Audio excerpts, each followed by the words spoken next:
Bienvenidos. En el programa de hoy vamos a hablar sobre el cristianismo y la homosexualidad y cómo ha habido confusión al respecto. Bueno, nuestro tema de hoy es un tema complicado y en tendencia. Vamos a estar hablando de la homosexualidad y el cristianismo. ¿Y cómo es, cómo es la forma normal de verlo? ¿Cuál es el malentendido? Y simplemente, ¿qué está pasando con el cristianismo cuando consideramos la homosexualidad? Bueno, no voy a hablar de cristianismo, ¿vale? Quiero hablar de lo que está pasando con la orientación sexual y con la identidad sexual, porque lo que está pasando, lo que creo que está pasando en el cristianismo es mucha ignorancia y un montón de desinformación. Así que vamos a empezar con los hechos, con la verdad. Así que si eres cristiano, Jesús dijo, la verdad os hará libres. Así que ¿estás dispuesto a mirar las evidencias, a los hechos y a las verdades? ¿O prefieres mantener creencias que están refutadas por las evidencias, los hechos y las verdades? Así que tenemos que mirar primero una comprensión de la sexualidad humana, ¿vale? Hay un trastorno llamado síndrome de insensibilidad a los andrógenos. Todos los bebés humanos, todos los fetos, empiezan siendo femeninos. Y después, en el proceso de desarrollo, si tienen unos cromosomas X y Y, la Y codificará el desarrollo de testículos. Y mientras los testículos se forman en el útero, en el desarrollo del feto, crearán un par de hormonas, hormona antimulleriana y testosterona. La hormona antimulleriana previene que estos fetos, inicialmente femeninos, en formación de desarrollar las 2/3 partes superiores de la vagina y el útero. Y la testosterona entonces transformará los órganos internos, el clítoris en el pene y los labios en escroto. Y además masculinizará el cerebro y convertirá un feto femenino en un feto masculino. Y entonces nacerá un bebé niño, ¿vale? Pero empieza siendo femenino y es masculinizado por el efecto de la testosterona. Ese es el proceso del desarrollo normal de un feto, ¿vale? Hay una condición llamada síndrome de insensibilidad a los andrógenos y los receptores que codifican para, es decir, el gen que codifica el receptor que detecta la testosterona está en el cromosoma X. Algunas veces ese gen está roto, no funciona. Así que tenemos un feto macho cromosómicamente con X e Y, pero el cromosoma Y está generando testosterona correctamente. La testosterona está circulando por el cuerpo, pero no hay receptores que la detecten en el cuerpo. Y entonces el niño nace como una niña muy sana.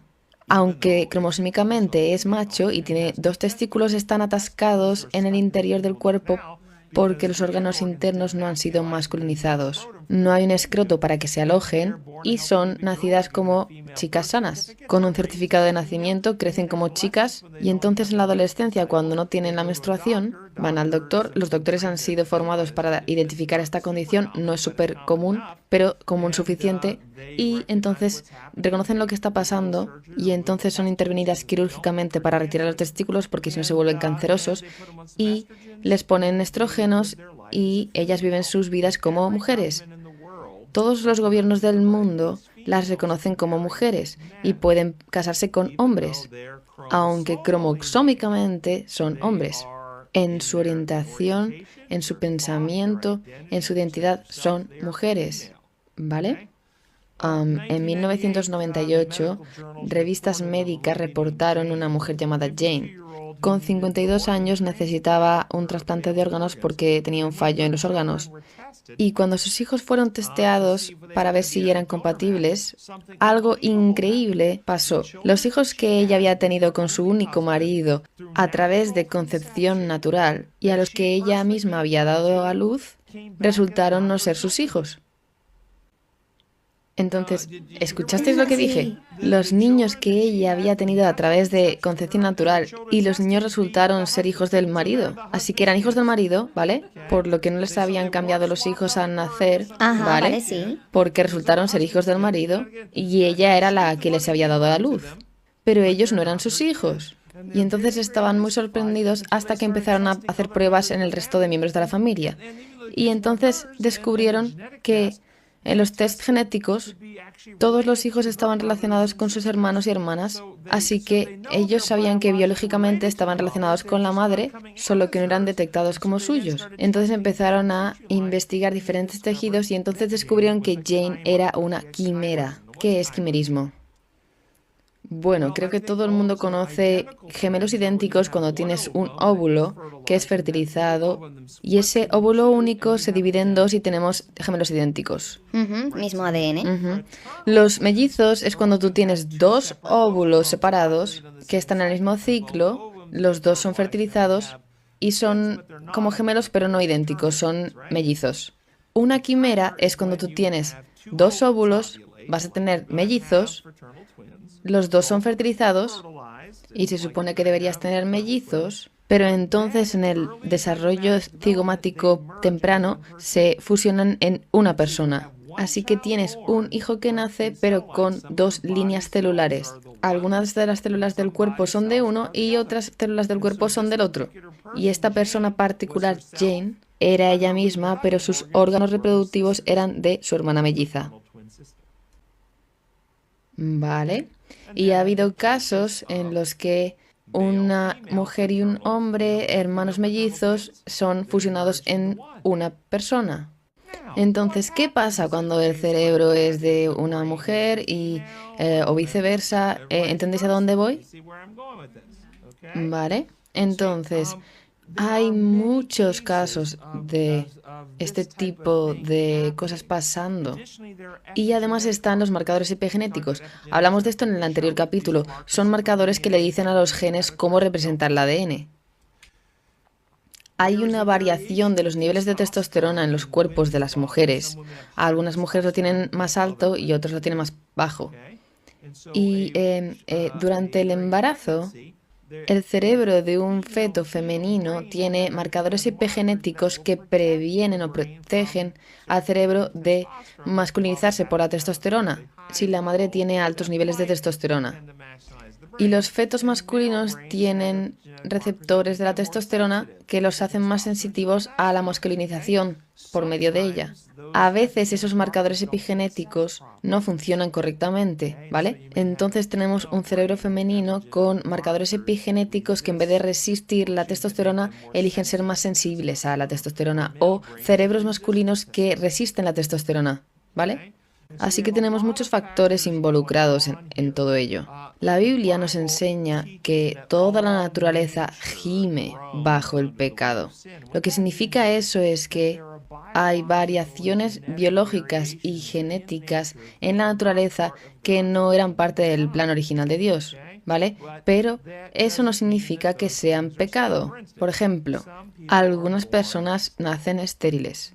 Eso no era parte del plan original de Dios. Él dijo, creced y fructificaos. Pero que una persona sea estéril no quiere decir que sea un pecador. Es decir, no es un pecado ser estéril. ¿Vale? Y una de las cosas con las que la comunidad cristiana tiene problemas es que ellos piensan que todos son o hombres o mujeres y que no hay ninguna confusión en medio de eso. Pero eso no es biológicamente real.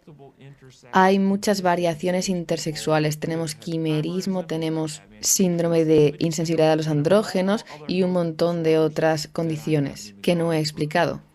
Así que la línea base es que la sexualidad humana es algo mucho más complejo que simplemente blanco y negro, hombre y mujer. Sí, y homosexualidad. Bueno, estas son las partes biológicas, las piezas biológicas, y luego están las piezas del desarrollo.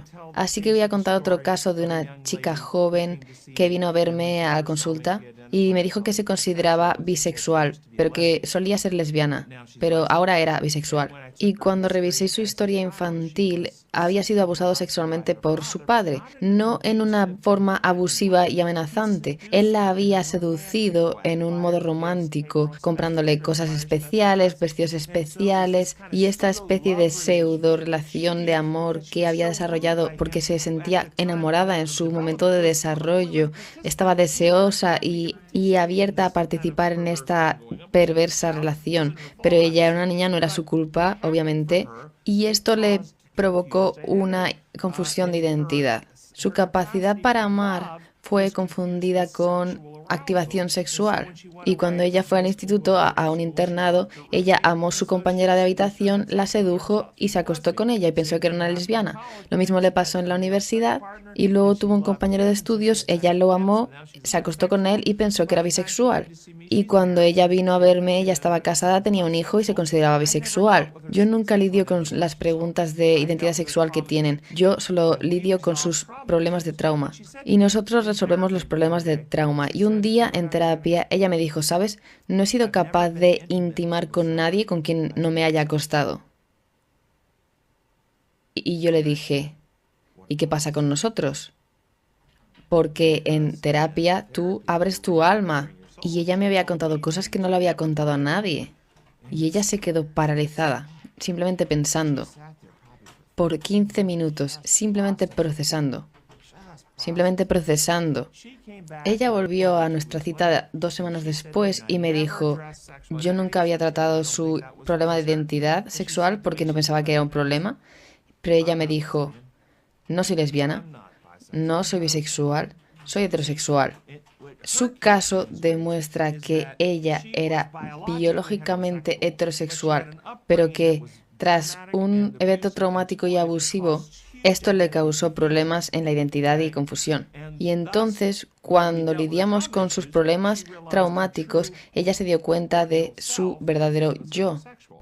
El problema con la gente que yo escucho es que hay muchas personas como ella que la derecha religiosa tomará su testimonio de solía ser lesbiana, ahora soy heterosexual, y dirán que estas personas representan al colectivo homosexual.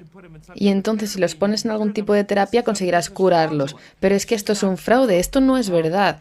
Ella no representa el síndrome de insensibilidad a los andrógenos. Ella no representa a los marcadores epigenéticos que masculinizan o feminizan el cerebro. Ella no representa el quimerismo y otras cosas. Así que no podemos mezclar estos temas. Ahora, Dr. Jennings, tú simplemente has ido a través de un montón de información biológica, has hablado del síndrome de insensibilidad de andrógenos, el quimerismo y un montón de otras cosas. Pero en la línea base, ¿no es que la Biblia condena la homosexualidad? Me alegro mucho de que me hagas esta pregunta, porque mucha gente ha tratado estos temas y ha abusado de los homosexuales y de su sociedad basándose en lo que supuestamente piensan que la Biblia enseña. Así que vamos a hablar realmente de lo que la Biblia enseña. Romanos capítulo 1. Entonces tenemos que tomar el contexto de Romanos 1. El contexto de Romanos 1 es que ellos habían intercambiado la verdad de Dios por una mentira. Preferían imágenes hechas con sus propias manos, se involucraron en adorar criaturas que habían diseñado y en la adoración y cultos de fertilidad romanos. ¿Vale? Tenemos que entender de qué estamos hablando aquí. Así que se involucraron en cultos de fertilidad romana y en ese contexto Pablo dice esto. Ellos cambiaron las relaciones naturales por relaciones contra naturaleza. Ahora, ¿puedes cambiar esas botas negras por unas botas blancas si no posees tus propias botas negras? No. No puedes cambiar relaciones naturales por relaciones contra naturaleza a no ser que poseas relaciones naturales.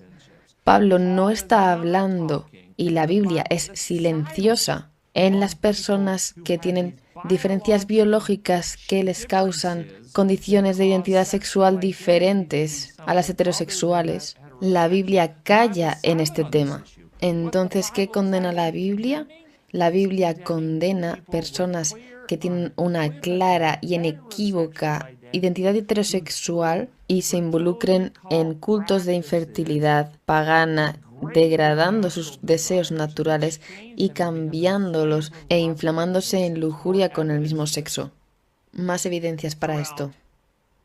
A través de la historia hemos sido capaces de rastrear en ambos humanos y animales. La homosexualidad aparece en 1 a 3%, lo que es totalmente consistente con las variaciones genéticas que acabo de describir previamente. Y es consistente con la escritura en que toda la tierra gime por el pecado. Pues lo vemos en poblaciones animales y humanas. Pero en la ciudad de Sodoma, en esa ciudad, todos los hombres, 100% de los hombres de la ciudad, aparecieron para abusar de estos ángeles. Esto no es un 100% de los hombres de la ciudad, no es lo que nos encontramos en la sociedad hoy en día. Es algo completamente diferente. De hecho, si vamos más allá, en Ezequiel 16:49 leemos que los pecados de Sodoma eran el orgullo, la glotonería y la pereza, mientras que afuera sufrían los pobres y los necesitados.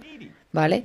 Explotaban a las personas. Entonces el pecado de Sodoma no era ni siquiera la parte homosexual, era que tú tienes estos visitantes que aparecen y en vez de ser hospitalarios y prestarles cuidado y amor y compasión, quieres abusarlos por razones egoístas. Imaginaos que los ángeles hubiesen aparecido en la forma de mujeres en vez de hombres. Y entonces si los hombres los hubiesen violado, Dios les habría dicho, bien hecho, hombres heterosexuales. ¿Te imaginas? Este era el verdadero problema. Desafortunadamente los cristianos, algunos de ellos con su forma legalista e imperial de leer las cosas, quieren hacer de este comportamiento específico, y lo voy a poner muy claro, y así poder sentirse bien con ellos mismos porque no tienen ninguna tentación hacia la homosexualidad. Así que quieren condenar a este grupo de personas para sentirse bien con ellos mismos. Pero esto es una grave, grave pérdida de justicia, una tergiversación de la Biblia, una distorsión de la imagen de que Dios es amor. ¿Recordáis esa historia del hombre que nació ciego y que los discípulos le dijeron a Jesús, ¿quién pecó para que este hombre fuese ciego? Y Jesús les dijo, ninguno. Nació ciego para que todos vieran el poder de Dios en él. Así que, ¿quién pecó para que esta persona tuviese síndrome de insensibilidad a los andrógenos o alguna condición de identidad sexual? Nadie nació así para que todos vieran el poder de Dios en él. Y voy a sugeriros que, seas o no seas gay, puedes ser una persona que muestre compasión, amabilidad, estar centrada en el otro, ser altruista, preocuparte por los demás, cuidar a los demás, amar a los demás y mostrar un carácter parecido al de Cristo. O puedes decidir ser un explotador, un mentiroso, un manipulador, etcétera. Así que, aunque tengas una condición de identidad sexual, tú todavía puedes experimentar que ame a Dios y a otras personas más que a ti mismo para que el poder de Dios pueda ser revelado a través de ti. Así que, simplemente por clarificar, ¿estás diciendo que la Biblia no condena la homosexualidad per se, pero condena heterosexuales que participan en prácticas hedonistas, que cambian sus deseos naturales heterosexuales por los deseos que antes no tenían? Y eso seguiría siendo así hoy en día. Involucrarse en orgías o pornografía o cualquiera de estas cosas que la Biblia todavía condena. Y para la izquierda liberal que a lo mejor está viendo este programa, puedo sugerir que nosotros como sociedad hagamos exactamente lo mismo que las leyes y guías de OSHA para soldadores. Tenemos las guías de OSHA que dice que si eres un empleador tienes que dar la protección adecuada para los ojos del trabajador. Y si no das la protección adecuada para el soldador y este tiene un accidente y se queda ciego, esto puede ser criminalizado, puede ser castigado. No lo hagas, esto está mal. Bueno, pues eso es exactamente lo que dice la Biblia, que involucrarse en comportamientos que pueden dañar los deseos naturales y transformarlos en cosas antinaturales, eso está mal. Y nosotros condenaríamos a cualquiera que hiciese ciegas a las personas por este medio, pero no condenaríamos a nadie por nacer ciego, ¿vale? Y tampoco lo hace Dios. Y no le decimos a la persona que nació ciega, hey, sé que la ceguera no era el plan original de Dios. Y también sé que no has hecho nada para provocarte nacer ciega. Y por eso no estamos aquí para condenarte por haber nacido ciega. Pero sí que esperamos que vivas como si pudieras ver. Y esto es lo que la comunidad cristiana es lo que le dice a los homosexuales. Sabemos que no elegiste nacer así, sabemos que no has hecho nada para nacer así, y sabemos que no es tu culpa, pero sí que esperamos que vivas como un heterosexual. Es simplemente ridículo, y está mal, y es destructivo. Y realmente, en este caso, sería probablemente una violación del texto de Romanos, porque estaríamos forzándoles a hacer cosas antinaturales para ellos. va en contra de ellos y les forzaríamos a vivir una mentira. Porque imaginaros el estrés y el trauma que le causaría a una persona homosexual el que le forzásemos a vivir una relación heterosexual. Y aunque seas heterosexual, puedes conectar con esto. Imagínate cómo sería para ti si tuvieras que vivir y fingir que eres gay en una relación íntima con alguien de tu mismo sexo. Y realmente tú no eres gay, pero tienes que fingir toda tu vida que lo eres. ¿Cómo de traumático sería eso para ti? Y esto es lo que la autoproclamada comunidad cristiana quiere hacer con muchos de los homosexuales. Pero eso no quiero decir, si eres un creyente de la Biblia, todavía puedes tener fe absoluta en la Biblia, porque la Biblia absolutamente condena heterosexuales que se involucren en comportamientos que cambien sus deseos naturales y se inflamen en lujuria con gente de su mismo sexo. La Biblia simplemente está en silencio sobre estas condiciones fisiológicas, simplemente no habla de ello. Ok, doctor Jennings, entonces, ¿qué le dirías a un padre cristiano que tiene un hijo que es homosexual? Esto lo veo todo el tiempo. Y lo que tengo que decirle a este padre cristiano que tiene un hijo con un desorden de la identidad sexual, esto es en lo que tienes que centrarte, en el carácter. El carácter, ayúdale a desarrollar amabilidad, paciencia, amor, compasión, honestidad, integridad, los frutos del Espíritu. Ayúdale a saber que Jesús es su Salvador. Y esto es lo que realmente importa. Tú puedes tener una persona homosexual que es fiel, leal, verdadero, amable, amoroso, centrado en el otro. Alguien quien cuando el barco se esté hundiendo le ceda su asiento en el bote salvavidas a otra persona para salvarle la vida. Porque puedes tener una persona heterosexual que es una mentirosa, manipuladora, que engaña y que empuje a alguien para quedarse con su asiento en el bote salvavidas, ¿vale? Así que estamos hablando de carácter. Esto es en lo que este padre tendría que centrarse. Ayudar a su hijo a desarrollar un carácter que ame y a quien le importen los otros. Bueno, va a haber algunos otros cristianos que después de ver este programa van a seguir insistiendo en que toda la homosexualidad es un pecado. Ok, vale, vamos a hablar a ese grupo. Si tú eres un cristiano y me vas a decir, Dr. Jennings, aprecio que tengas un corazón de compasión, de amor, aprecio que intentes combinar la ciencia, que intentes ser razonable, pero simplemente no estoy de acuerdo, no estás tomando la Biblia literalmente. Yo te digo, vale, si quieres ir en el camino de pensar que toda la homosexualidad está mal, que es un pecado sexual, entonces necesitas, si tú afirmas que Jesús es tu Salvador, entonces necesitas tener la misma actitud que Cristo tuvo con aquellos que fueron cogidos en el mismo acto del pecado sexual. Hubo una mujer que fue pillada en el mismo acto del adulterio, fue arrastrada ante Jesús en la calle. Entonces, si tú vas a hacer eso, debes tratar a los homosexuales del mismo modo que Jesús dijo, yo tampoco te condeno. Entonces, ¿qué significa eso? Esto significa que tienes que parar de condenar, tienes que parar de criticar. Lo que necesitas es amar. Si realmente vas a tomar la responsabilidad de ser un cristiano en relación a la homosexualidad, entonces tu trabajo es amarlos como Cristo lo hizo, del modo que ellos puedan conocer a Cristo. Y es el trabajo de Cristo y el del Espíritu Santo el condenarlos de cualquier pecado que ellos puedan estar cometiendo en su vida y de provocar cualquier cambio. Entonces, si de hecho algún comportamiento es algún tipo de pecado, no es tu trabajo condenarlos, no es tu trabajo cambiarlos, es tu trabajo el amarlos incondicionalmente y dejar que Cristo y el Espíritu Santo hagan su trabajo. Pero si tú te acercas a ellos con una actitud negativa, hostil, crítica y prejuiciosa, entonces lo único que has hecho es poner barreras entre ellos y Jesucristo. ¿Quién va a querer conocer a un Jesús que actúa como tú? Exacto. Y ese ha sido el caso. Quiero decir, ha llevado a muchos homosexuales, creo, fuera de la iglesia y les ha hecho daño. ¿Hay algo que nosotros podamos hacer para intentar reparar ese daño? Eso es, para ayudar a los homosexuales que están teniendo problemas y que les gustaría tener una comunidad en un sentido espiritual, pero que parece que son alejados todo el tiempo de su fe.